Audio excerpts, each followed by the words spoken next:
The story of the Citroen BX4DC is a tale of ambition, audacity, and miscalculation.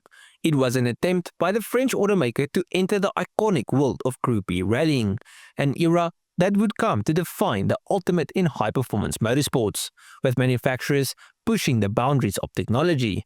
Citroën sought to compete with the likes of the Audi Quattro and the Peugeot 205 D16. However, in the story of the BX4DC, the main character crashed and burned almost as spectacularly as the rally cars it was attempting to outdo. So let me tell you all about it.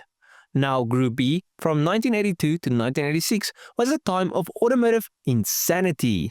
Rally cars were often less about the nuances of handling and more about raw power and insane levels of turbo boost. These were cars built not for normal roads, but for the rough, unforgiving rally stages that would test even the most seasoned driver's skills. The cars were often the stuff of legends. Audi's Quattro, Peugeot's 205 D16, and Lancia's Delta S4 were the kings of the scene, their turbocharged engines producing insane power figures.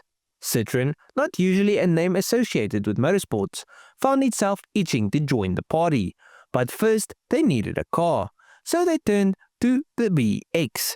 Now the BX was a family hatchback produced since 1982.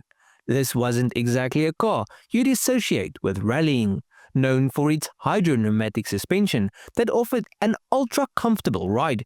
It didn't really scream performance. You see, the BX was more about comfort than speed, but Citroën was determined to change that perception. So, in 1984, the BX4DC was born. Now, the design process for the BX4DC was a bit of a patchwork job, using a variety of parts from other PSA Group models, including the Peugeot 505. However, Citroën's engineers did put a significant effort into creating a machine that would meet Group B's demanding homologation standards. At the heart of the BX4DC was a 2.1-litre turbocharged inline-4 engine, the same basic unit found in the Peugeot 505 Turbo. However, Citroën made several modifications, including the addition of a larger KKK turbocharger, to bring the output up to a level capable of competing in Group B. The engine produced a modest 200 horsepower for the road-going version, but when tuned for competition, it pushed out an impressive 380 horsepower. Now, in the road car, this 200 horsepower allowed the BX4DC to reach a top speed of around 220 km per hour and achieve 0 to 100 km per hour or 0 to 62 miles per hour in just 7.5 seconds, which was respectable by the standards of the day. Now, as you might think, power was sent to all four wheels via a 5-speed manual transmission borrowed from the Citroën SM. But there was a catch. This system lacked a central differential, meaning this setup was less sophisticated than what you would find in the Quattro or the 205 D16, and this lack of a proper drivetrain made the BX4DC less competitive when it came to handling, especially in the intense conditions of rallying. The suspension was also a key feature of the BX4DC. Citroën kept the car's signature hydro-pneumatic suspension, which was designed for supreme comfort on the road. The system worked wonders in normal conditions, offering an incredibly smooth ride for passengers. But in the unforgiving environment of a rally stage, the same suspension proved to be more of a hindrance than a help. The car's handling was less sharp than its competitors, making it difficult to control on rough terrain. To make matters worse, the front end was extended by 280mm to accommodate the new longitudinal engine layout, which made the car even more nose-heavy and further hampered its performance. But despite these flaws, the BX4DC had a unique charm: its design. The angular bodywork and bulbous proportions were beautiful, at least in my opinion. This thing is exactly what I would see in my head if you told me the Audi Quattro was designed by a French company. But this video is about a rally car, so let's talk racing. Now, Citroën's decision to enter the Group B World Rally Championship with the BX4DC was made with high hopes, but everybody had low expectations. The competition was fierce, with manufacturers like Audi, Peugeot and Lancia already dominating the field, and Citroen's efforts were almost doomed from the start, not just because of the car's design flaws, but also because Group B itself was on the brink of collapse.